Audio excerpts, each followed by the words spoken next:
Ser alegre vale más que ser millonario. Los jóvenes deberían saber que esto se puede cultivar, que la mente, al igual que el cuerpo, puede salir de la sombra para encontrar la luz.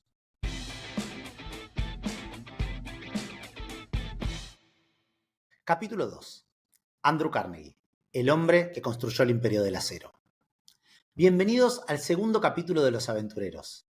Hoy nos vamos a sumergir en la vida de uno de los titanes industriales de la historia, Andrew Carnegie, que escaló desde la pobreza y se convirtió en uno de los hombres más ricos del mundo, vendiendo su empresa por $500 millones en 1902, que a plata de hoy serían básicamente 18 billones.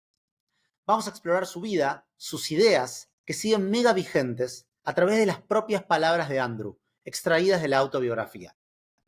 A mí me parece espectacular ver cómo al leer estos gigantes y sus ideas, terminás aprendiendo más que leyendo los libros que están de moda.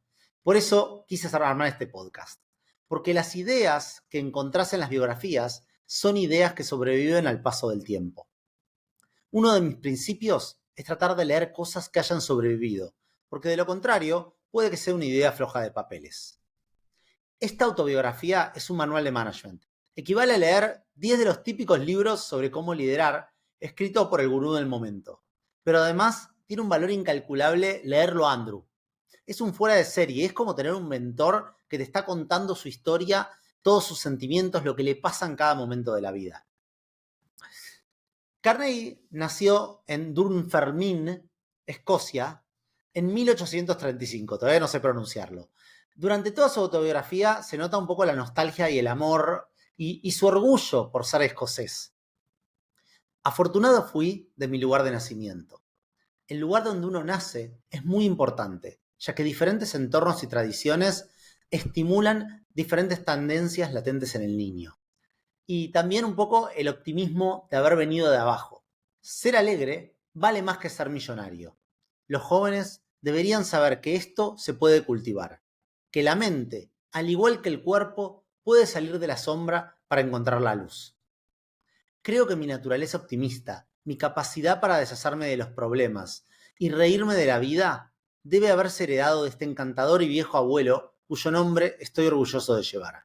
Entonces, su familia estaba muy arraigada en los principios del radicalismo político, eran todos militantes, y un poco esto era herencia de su abuelo Thomas Morrison, que era un líder del Partido Radical. Y esta influencia familiar modeló las primeras ideas de Carnegie sobre política y sociedad. Su familia puntualmente se criticaba mucho al gobierno monárquico y aristocrático de Reino Unido, y se rechazaban los privilegios que tenía la monarquía. Y se exaltaba mucho la república, y se consideraba un poco a Estados Unidos como el ejemplo a seguir, como el ideal.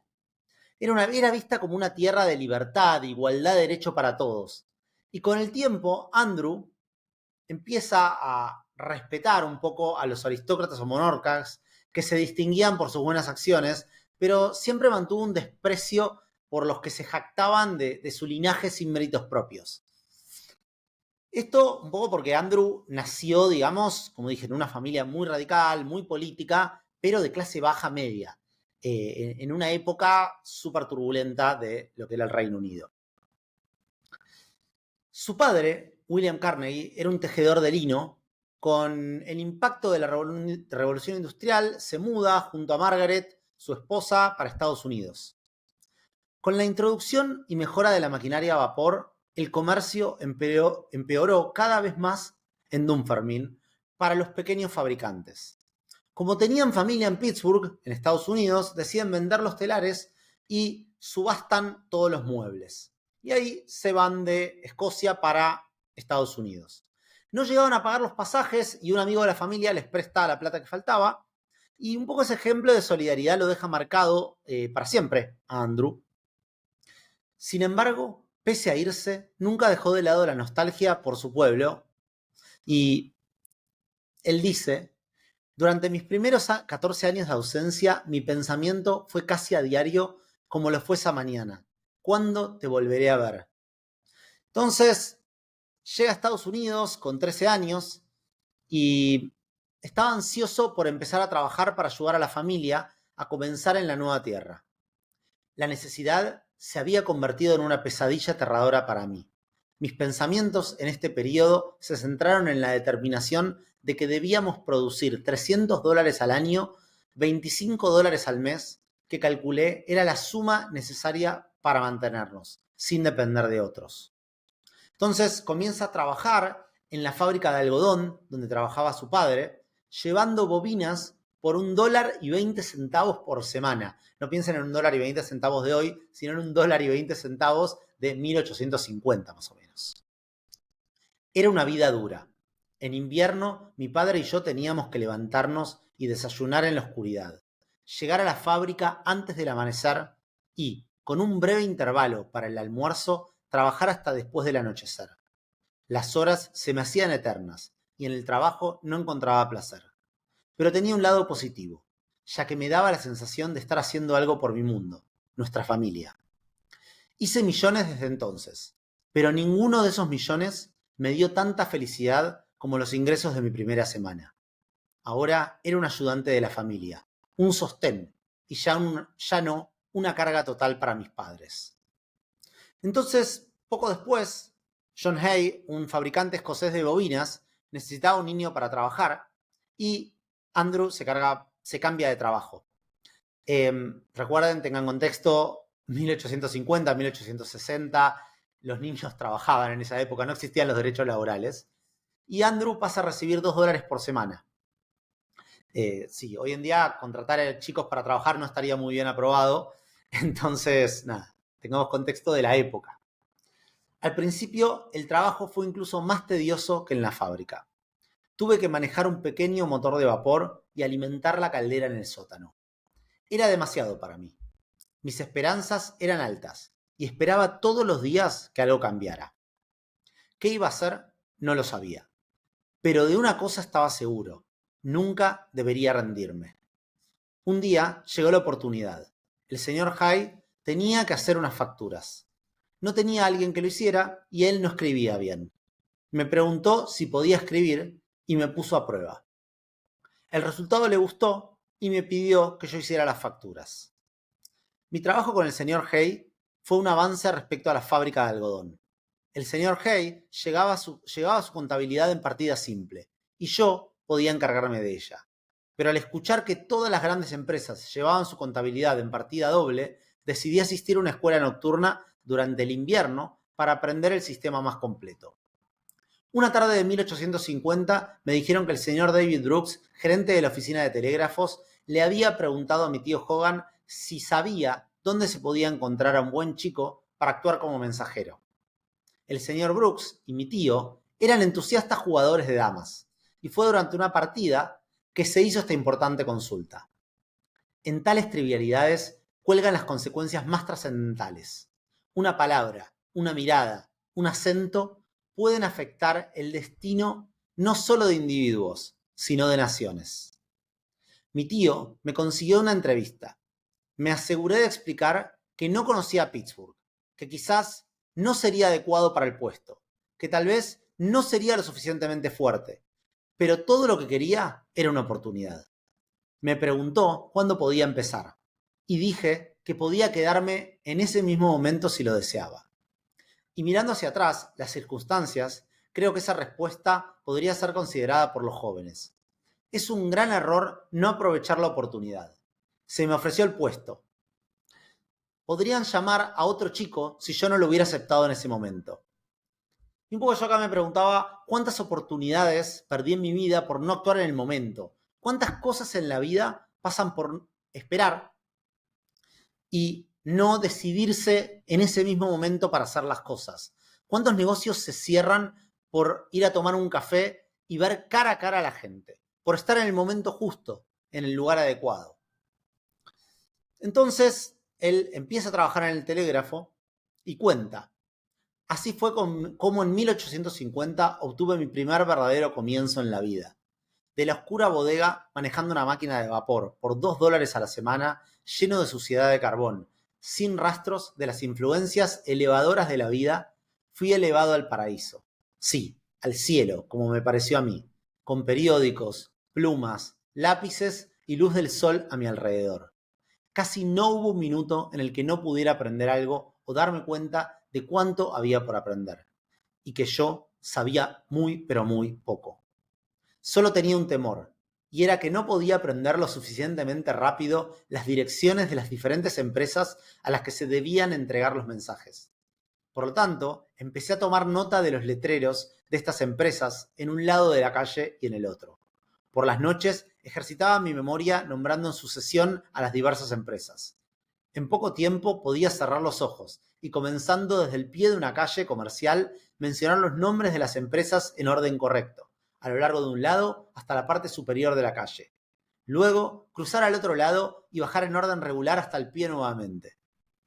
El siguiente paso fue conocer a las personas de las empresas, ya que me daba una gran ventaja como mensajero conocer a la gente. Y a menudo me ahorraba un largo viaje si conocía a las personas o empleados de las empresas. Y un poco acá el nivel de obsesividad que tiene este muchacho Andrew cuando empieza a trabajar a los 13, 14 años y estaba pensando en estas cosas. Y me sorprendieron dos cosas puntualmente. El nivel de inteligencia, por la edad que tiene, y su capacidad de resolver problemas complejos. Es un chico que había estudiado con suerte la escuela primaria de su época en Escocia y está en un país nuevo y se las rebusca para aprender cosas constantemente. Las skills sociales y la capacidad de entender cómo en los negocios siempre lo más importante es conocer y entender a la gente. Era deber de los mensajeros barrer la oficina cada mañana y lo hacíamos por turno, por lo que se puede ver que todos comenzamos desde abajo. No es el hijo del hombre más rico al que hay que tenerle miedo. No es el hijo del hombre más rico al que el joven emprendedor debe tener miedo en la carrera de la vida. Ni a su sobrino, ni a su primo. Debe estar atento al underdog, al chico que comienza barriendo la oficina. Y cierra esto con una frase que yo me repetía mucho cuando estaba en mis 20 y me permitió conectarme con grandes emprendedores y crecer en mi vida profesional, que es: los hombres sabios siempre están buscando gente inteligente. Otra cosa que se ve en su adolescencia es la capacidad que tenía de mover a los grupos. Él cuenta: una gran emoción de esta vida era el cargo extra de 10 centavos que se nos permitía cobrar por mensajes entregados más allá de cierto límite. Estos mensajes de 10 centavos eran ansiados y surgían disputas entre nosotros, los chicos mensajeros, por cobrarlos. A veces, alguno tomaba uno de estos encargos sin que sea su turno. Como solución, propuse que compartiéramos estos mensajes y dividiéramos el efectivo por igual al final de cada semana. Fui nombrado tesorero. La paz y el buen humor reinaron desde entonces. Fue mi primer ensayo en organización financiera. El coronel James Anderson anunció que iba a abrir su biblioteca de 400 volúmenes, 400 libros, a los chicos para que cualquier joven pudiera sacar un libro cada sábado por la tarde y cambiarlo por otro el sábado siguiente. El trabajo diario y largas horas de servicio nocturno se aliviaron con el libro que llevaba conmigo y leía en los intervalos que podían ser robados del deber. Y el futuro de repente se hizo brillante por la idea de que cuando llegara el sábado podría obtener un nuevo libro. Libros que me hubiera sido imposible obtener en otro lugar estaban, gracias a su generosidad, al alcance de mi mano. Y a él le debo el gusto por la literatura. Acá cuenta Andrew que cuando se hace rico, decide hacer un monumento en honor a su benefactor y pone la siguiente inscripción: este monumento está erigido en recuerdo agradecido por Andrew Carnegie, uno de los mensajeros a quienes se les abrieron los valiosos tesoros del conocimiento e imaginación a través de los cuales la juventud puede ascender. Y estas cosas a mí me mueven un poquito el suelo y me hacen emocionar, porque me hacía pensar cuánto impacto podés generar en la vida de otra persona. Imagínense el que fundó la biblioteca levantándose de su tumba y viendo que uno de los chicos pobres mensajeros que iban ahí a la biblioteca para aprender se convirtió en el mayor magnate industrial de los Estados Unidos. Me vuela la cabeza pensar en eso. Y también me hace pensar en la importancia de leer libros frente a consumir hoy en día contenido en redes sociales, y en YouTube, Porque leer un libro te permite aislarte del mundo por un largo rato, concentrarte en aprender. Como dice Andrew, la ventaja de una biblioteca es que no regala nada de forma gratuita. Los jóvenes deben adquirir conocimiento por sí mismos. Ven que siempre habla de los jóvenes. Es como que Andrew escribe este libro para que gente que está en su lugar, digamos, gente de 13 años de hoy, pueda crecer viendo que él salió de la nada y llegó hasta donde llegó. Y está buenísimo, ¿no? Me hace acordar otro libro, ya no me acuerdo cómo se llama, creo que era Cartas de un mercader. Después lo voy a buscar, seguramente algún día haga un libro, haga un podcast sobre ese libro. Pero me pareció espectacular porque son las cartas de este mercader al principio del siglo para su hijo, donde le va enseñando sobre la vida y cómo básicamente empujar su vida para llegar a ser alguien en la vida. Y después leí que el libro en realidad eran las cartas de un periodista, pero que tuvieron un gran impacto en ese momento. Algún día voy a hacer un podcast sobre ese libro, que está buenísimo. En los footnotes voy a intentar poner el nombre. Entonces, Andrew va creciendo, cada vez gana más responsabilidades, se empieza a involucrar en las finanzas de la casa. Cada centavo que podía ahorrar sabía que era necesario en casa. Mis padres eran sabios y no me ocultaban nada. Conocía cada semana los ingresos de cada uno de los tres que estábamos trabajando, mi padre, mi madre y yo. También conocía todos los gastos. Consultábamos sobre las adiciones que podíamos hacer a nuestro escaso mobiliario y ropa. Y cada nuevo artículo pequeño obtenido era motivo de alegría. Nunca hubo una familia más unida. Día a día, cuando mi madre podía ahorrar $0,5, lo colocaba cuidadosamente en una media. Entonces, cuando juntan 20 libras, finalmente, pagan el préstamo que les había hecho un amigo para que puedan viajar a Estados Unidos. ¿Se acuerdan que no habían llegado a juntar la plata para irse a Estados Unidos? Les habían prestado la plata y el nivel de compromiso, ¿no? Que 2 años después juntan la plata, se la devuelven a esta persona y cuenta, ese fue un día que celebramos. La familia Carnegie estaba libre de deudas. Una tarde de sábado, su jefe estaba pagando los sueldos mensuales a los chicos y pasó algo que fue un antes y un después en la moral de Andrew. Estábamos en fila frente al mostrador y el señor Glass pagaba a cada uno por turno. Yo estaba al frente y extendí mi mano para recibir los primeros $11, cuando el señor Glass los pasó junto a mí y pagó al siguiente chico. Pensé que era un error, ya que hasta ese momento siempre me habían pagado primero. Pero lo mismo sucedió con cada uno de los otros chicos. Mi corazón empezó a hundirse. La desgracia parecía acercarse. ¿Qué había hecho mal? Estaba a punto de que me dijeran que no había trabajo para mí. Iba a deshonrar a la familia. Esta fue la punzada más profunda de todas. Cuando todos habían cobrado y los chicos se habían ido, el señor Glass me llevó detrás del mostrador y me dijo que yo valía más que los otros chicos y que había decidido pagarme $13.50 al mes. Entonces, imaginen la alegría de este chico de 13 años que le dicen esto, ¿no? Y un poco se entiende, ¿no? No hay muchos jóvenes que hagan lo que hacía Andrew, ¿no? Que vayan a estudiar de noche, que tengan ese nivel de metodología y de estudiar ideas diferentes y cosas diferentes para poder cumplir con su trabajo.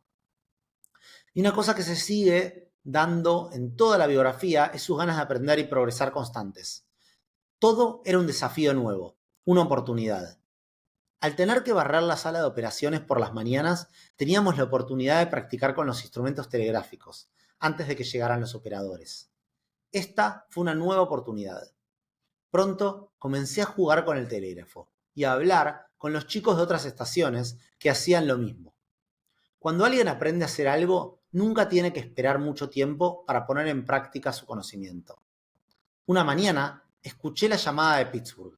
Me pareció que podía adivinar que alguien deseaba comunicarse urgentemente. Me atreví a responder. Era de Filadelfia, que quería enviar un mensaje de muerte a Pittsburgh de inmediato.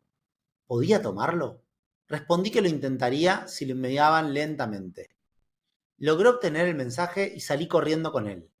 Esperé ansiosamente a que el señor Brooks llegara y le conté lo que me había atrevido a hacer. Afortunadamente, lo apreció y me elogió en lugar de reprochármelo, aunque me advirtió que tuviera mucho cuidado y que no cometiera errores. No pasó mucho tiempo antes de que me llamaran a veces, para vigilar el instrumento mientras el operador debía ausentarse. Y de esta manera aprendí el arte de la telegrafía. Y este es otro de los rasgos que me encantan de Andrew. Tomaba siempre riesgos, siempre resolvía. No se quedaba quieto esperando a ver cómo podía solucionarse una situación. Y como emprendedor aprendí que esto es esencial. A veces no podés analizar, tenés que tomar la decisión y actuar, aunque no sepas cómo hacerlo. Gracias a tomar estos riesgos, él aprendía más rápido y podía seguir creciendo. Y ahí lo llaman para ser suplente de un operador y después lo contratan como operador asistente. A esta altura, Andrew ya tiene 17 años y el mundo empieza a abrirle camino. Empieza a hacer actividades, forma un grupo de debate y se une a la Sociedad Literaria Webster. Me hizo pensar mucho en los grupos de voluntariado y yo siempre participé de algún grupo de liderazgo. A los 18 me metí en una organización de liderazgo que se llamaba IESEC. Después, hoy en día estoy en una organización que se llama Entrepreneurs Organization o Emprendedores, la Organización de los Emprendedores. Y lo que rescato siempre de estos grupos de gente es que son grupos con gente que quiere crear y con los que compartís ideas y creces y te empujan en la vida. Y la gente de la que te rodeás termina siempre determinando en gran parte tu éxito. La gente de la que te rodeás te da las ideas, te empuja con la creatividad, te empuja a accionar cosas. Y son las relaciones de amistad que vas cultivando, más allá de la gente con la que estudiaste, con la que creciste, son las relaciones que cultivás y que te ayudan en tu vida diaria. Y mi consejo siempre a los que están en la escuela, en la universidad, es tratar de ser voluntario de organizaciones, tratar de, digamos, invertir su tiempo y aprender gratis, porque es el mejor tiempo invertido. Volviendo a la biografía, me salí un poco, volviendo a la biografía de Andrew, a los 18, el señor Scott, un ejecutivo de los telégrafos, lo asciende a que sea su asistente personal. Una mañana llega a la oficina y descubre un grave accidente en el tren que iba hacia el oeste. Y el tren de pasajeros que iba hacia el este avanzaba sin frenarse. El señor Scott no se encontraba por ningún lado. No pude resistir la tentación de asumir la responsabilidad, dar órdenes al tren y evitar un accidente peor. La muerte o la abadía de Westminster, me dije. Sabía que sería despido, desgracia, tal vez un delito penal si me equivocaba. Por otro lado, tenía la posibilidad de resolver el problema. Sabía que podía hacerlo. Di las órdenes en nombre del señor Scott. Puse en marcha cada tren, vigilando cada avance. Llevé los trenes de estación en estación. Tomé precauciones adicionales. Y tenía todo funcionando sin problemas cuando finalmente el señor Scott llegó a la oficina. Le mostré los mensajes y le di la posición exacta de cada tren en la línea. Le mostré las respuestas de los diversos conductores, los informes más recientes en las estaciones por las que habían pasado los trenes. Todo estaba en orden. Miró mi rostro durante un segundo. Apenas me atreví a mirar el suyo. No sabía qué iba a pasar, pero él no dijo una palabra. Volvió a examinar cuidadosamente todo lo que había sucedido. Aún así, no dijo nada. Después de un rato, se alejó de mi escritorio hacia el suyo, y eso fue todo. Entonces, su capacidad de tomar riesgos que le podían salir mal, y de nuevo, él dice, si me sale mal, me la juego igual, porque para mí es más importante la posibilidad de que las cosas salgan bien que el miedo al fracaso. Y me hacía acordar cuando fui a uno de los eventos de Tony Robbins, que es un tipo súper polémico, pero que los eventos son entretenidísimos, que él siempre dice que hay personas que persiguen el éxito y hay gente que le intenta huir al fracaso. Y claramente Andrew Carnegie era una persona que perseguía siempre el éxito. Él estaba más interesado en el oro que en el miedo a que las cosas salgan mal. Pero no todo es color de rosas. El padre de Andrew muere el 2 de octubre de 1855.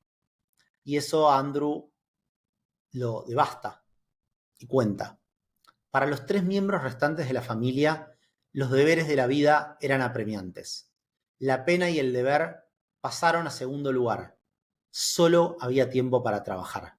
Entonces, con toda la tristeza acumulada, Andrew igual sabía que tenía que seguir escalando en la vida y no se podía dejar abatir por la muerte de su padre, el cual idolatraba totalmente. Recuerden, y Andrew lo menciona en bastantes partes del libro, él era un fanático de la familia. Desde las primeras, desde lo primero que les conté, ¿no? De que estaba feliz de llevar el nombre de su abuelo, que era un radical político. Y durante todo el libro, él alaba a su mamá, alaba a su papá, decía que eran hombres, eran personas muy gentiles, que lo cuidaban, que eran muy sabios y que lo apoyaban en todo. Entonces la muerte del padre para él es muy dura, pero en este momento de la vida él no podía permitirse frenar. Y bueno, esto fue la primera parte de la vida de Andrew Carnegie, desde que nació hasta sus 18 años. Y en el próximo capítulo les voy a contar su ascenso más grande y parte de sus ideas y su filosofía para ser la persona que fue. Y después vamos a hacer otro capítulo más cortito, dedicado a uno de los ensayos que Andrew creó, que se llama The Gospel of Wealth, que es básicamente el Evangelio de la Riqueza, donde habla de su filosofía sobre cómo administrar la riqueza y sobre qué debería hacer la gente rica para distribuir lo que ganó en vida. Bueno, eso es todo. Este fue el capítulo número 1 de la vida de Andrew Carnegie. Espero que les haya gustado. Nos vemos en el próximo episodio. Pueden seguirme en redes. Pueden encontrarme en x.com como Julián-Bender. Pueden encontrarme en Instagram como @jvenderk, vender con B larga, K de kilo. Y nos vemos en el próximo capítulo. Hasta luego.